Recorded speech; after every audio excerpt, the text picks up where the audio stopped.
If you've shopped for computer storage in the past decade or so, you've probably seen both hard drives and SSDs listed as options. And since SSDs are usually more expensive, you might have wondered what exactly makes them different from those cheap hard drives. Well, we're going to answer that question today by showing you how each of these technologies works. Before we start, don't forget to like, subscribe, and hit the bell so you don't miss an upload. Now, before we can explain how they work, we need to get into what they do.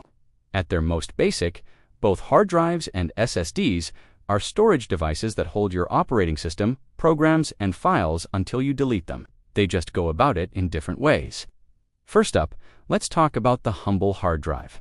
A hard drive stores data on a magnetic platter, kind of like a record. The platter spins around, and a little arm with a read-write head moves across it, changing the magnetization of tiny spots, which represent either a 0 or a 1. These are called bits. Groups of bits are organized into areas called blocks, which are the smallest pieces of the drive that can be read or written. When your computer needs to read something from the drive, it'll send a signal to move the arm to the correct block, then spin the platter so that block is under the read-write head. The read-write head reads the data off the platter and sends it to the rest of the computer. Pretty simple, right? Well, there are some potential issues. First, mechanical parts like the arm and the platter are somewhat fragile. If the read-write head touches the platter, which happens when there's a power outage or the drive experiences some kind of failure, all your data is gone because the heads are so close to the platters. Second, spinning parts introduce a point of failure. If the motor that spins the platter fails, your data could be at risk. Finally, moving parts limit how fast the drive can spin and move, which means that reading and writing data takes time. Hard drives are rated by how many rotations per minute the platters spin and how quickly the arm can move across the platter. This speed is measured in something called RPM, revolutions per minute, and seek time, which measures how long it takes to move the arm to the correct block.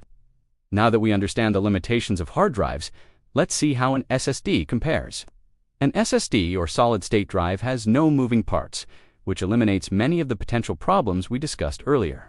Instead of magnetic platters, an SSD stores data in memory cells, which are tiny pieces of electronics that can represent either a 0 or a 1.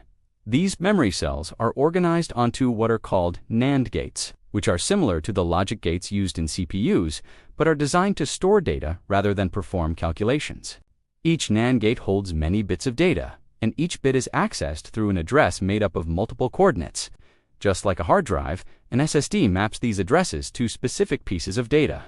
But instead of a mechanical arm moving over a platter, electric signals move through layers of wires to access the desired memory cell.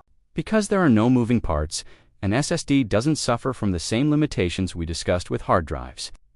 The lack of moving parts means that an SSD won't fail if the power goes out, and it won't take as long to read or write data. Instead of spinning up and moving an arm, an SSD can deliver data almost instantly. This is why SSDs are often used in things like smartphones, where space and speed are at a premium. Both SSDs and hard drives have advantages and disadvantages. It's important to know the difference between them so you can decide which one makes the most sense for your needs. Now that you know how they work, it's easy to see why one might be better for certain applications. For example, if you want the fastest possible performance, then an SSD is the way to go. Or if you need lots of space but don't care too much about speed, then a hard drive might make more sense. And speaking of making sense, now would be a good time to ask you to make a little more space in your schedule for liking this video and subscribing to our channel. If you enjoyed this video, hitting that like button tells us that you'd like to see more videos like this in the future. Subscribing ensures that you won't miss them. And if you hit the bell icon, you'll be notified every time we upload a new video.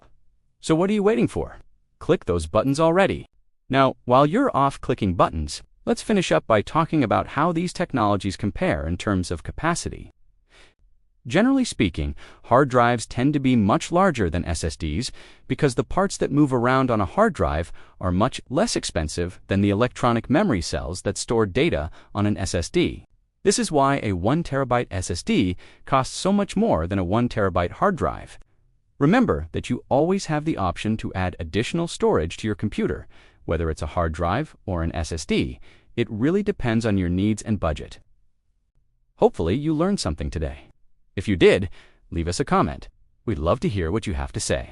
Thanks for watching, and see you in the next one.